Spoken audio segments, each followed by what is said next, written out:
സർവം മായ എന്ന് പറയുന്ന സിനിമ സത്യം പറഞ്ഞു കഴിഞ്ഞാൽ അഖിൽ സത്യൻ പുള്ളിക്കാരൻ നമുക്ക് തന്ന ഒരു ക്രിസ്മസ് ഗിഫ്റ്റ് ആയിട്ടാണ് എനിക്ക് ഈ പടം ഫീൽ ചെയ്തത്. Because it's A very beautiful, very light hearted, very എന്താ പറയുക, ഒരു ക്യൂട്ട് പൂക്കി എന്നൊക്കെ നമ്മൾ പറയൂലേ, അങ്ങനത്തെ നിവിൻ പോളി തിരിച്ചു വന്നു എന്നാണ് എല്ലാവർക്കും അറിയാനുള്ളത്.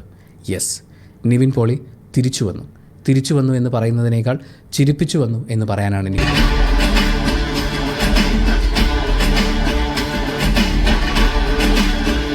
സർവം മായ സിനിമ കണ്ടിറങ്ങിയിരിക്കുകയാണ്. എനിക്ക് ഭയങ്കര ഇഷ്ടമായി. ഇഷ്ടമായി? അതിഭീകര സിനിമ എനിക്ക് ഭയങ്കര ഇഷ്ടമായി, വളരെ ഇഷ്ടമായി. ഭയങ്കര ഇഷ്ടമായി. ഞങ്ങൾക്ക് എല്ലാവർക്കും ഭയങ്കര ഇഷ്ടമായി. മലയാളം നിങ്ങൾക്ക് ആൺകുട്ടിയാണല്ലോ അല്ലേ? ഇതെന്റെ ബ്രദറാ, എന്റെ ഹസ്ബൻഡ് ഖത്തറിലാ.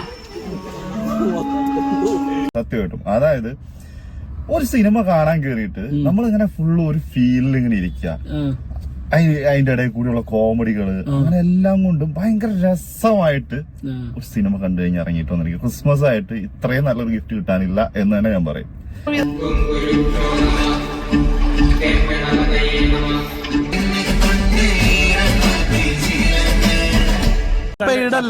പറയാം, സത്യന്തിക്കാന്റെ മകനാൻ തെളിയിച്ചു അഖിൽ സത്യൻ. ഒറ്റ കാര്യം പറയാനുള്ളൂ, ആറാട്ടൻ തിരിച്ചു വന്ന പോലെ നിവിൻ പോളി തിരിച്ചു വന്നിരിക്കും.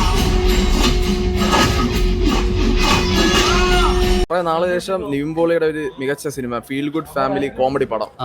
നിവിന്റെ സേഫ് സോണിൽ നിന്ന് പുള്ളി